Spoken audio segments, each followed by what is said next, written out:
పాఠాలు చెప్పాల్సిన వారు ప్రాణాలు తీసిరట. ప్రియుడితో కలిసి భర్తను చంపిన భార్య. నిందితులిద్దరూ గవర్నమెంట్ ఉద్యోగులట. నాగర్ కర్నూలు జిల్లాలో జరిగిందట ఘటన. గీడ ఒక దగ్గరేమో 3 చున్నీలేసి భర్తను చంపేసింది.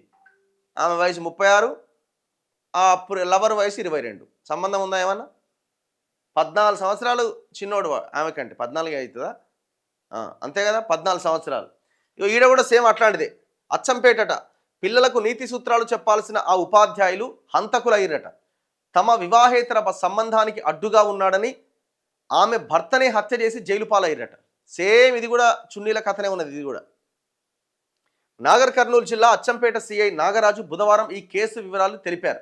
పట్టణంలోని మారుతీనగర్ కాలనీలో నవంబర్ 25వ తేదీన అనుమానాస్పద స్థితిలో లక్ష్మణ్ నాయక్ చనిపోయినట. ఆయన వయసు ఎంత? 38 సంవత్సరాలు. అయితే ఆయన సోదరుడు శ్రీరామ్ ఫిర్యాదు మేరకు పోలీసులు దర్యాప్తు ప్రారంభించారు.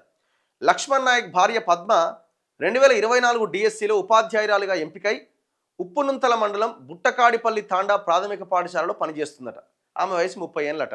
మొన్ననే వచ్చింది ఉద్యోగం. 2024 సంవత్సరం కూడా కాలే.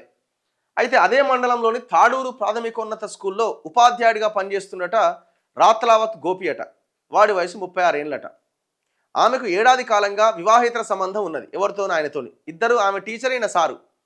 లక్ష్మణ్ నాయక్ గతంలో రంగారెడ్డి జిల్లాలోని గురుకుల పాఠశాలలో కాంట్రాక్ట్ ఉపాధ్యాయుడిగా పనిచేసేవాడట. ఎవరు? భర్త. అయితే భార్యకు పోస్టింగ్ రావడంతో అచ్చంపేటకు వచ్చిండట. ఖాళీగానే ఉంటుండట. ఇక మరి ఆడే ఉద్యోగం చేసి ఈడ ఏం చేయాలి? ఖాళీగా ఉంటుండట.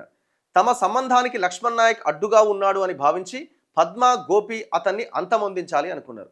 ఇక ప్లాన్ వేసేది. ఇక నవంబర్ 24వ తేదీ రాత్రి నిద్రిస్తున్న లక్ష్మణ్ నాయక్ ముక్కు, నోటిపైన వస్త్రంతో మూసి ఊపిరాడకుండా చేసి చంపేసింది.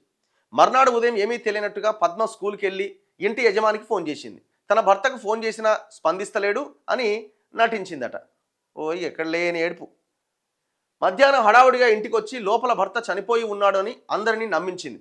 దర్యాప్తులో పోలీసులు వాస్తవాలు రాబట్టిరట. హత్య చేసిన అనంతరం పద్మ సమీప బంధువు నరసింహకు ఫోన్ చేసి విషయం చెప్పినట్లు ఆధారాలు సేకరించిరట. చంపినట. పక్కల కొరకు ఫోన్ చేసి ఇట్ట చేసినా అని అన్నదట. వాడేమన్నాడు? సైలెంట్గా ఉండు, నీకు ఎందుకు వదిలేయని అన్నాడు. మరి ఏమన్నాడు? ఫోన్ కాల్ రికార్డ్ అవుతుంది కదా. మొత్తం అంతా బయటకు వచ్చింది. పద్మ, గోపిలను బుధవారం అరెస్ట్ చేసి జూనియర్ సివిల్ జడ్జి కోర్టు ముందు సివిల్ జడ్జి స్పందన ఎదుట హాజరుపరిస్తే 14 రోజులు రిమాండ్ విధించారట. ఏం ఘోరం ఇది! ఇది కనబడంది. ఇది మొన్నటిదేమో హైదరాబాద్లో జరిగింది, ఉప్పల్లో, కాబట్టి పెద్ద సెన్సేషన్ అయింది. ఇప్పుడు ఇదేడా నాగర్ కర్నూలు అచ్చంపేట దగ్గర. మీడియా మొత్తం హైదరాబాద్లో ఉన్నది. ఈ వార్త పెద్దగా హైలైట్ కాలే, కానీ ఎంత ఘోరం చూడండి. ఇదేం సంపుడు! అమ్మో, భయం అవుతున్నారుగా అందరికి.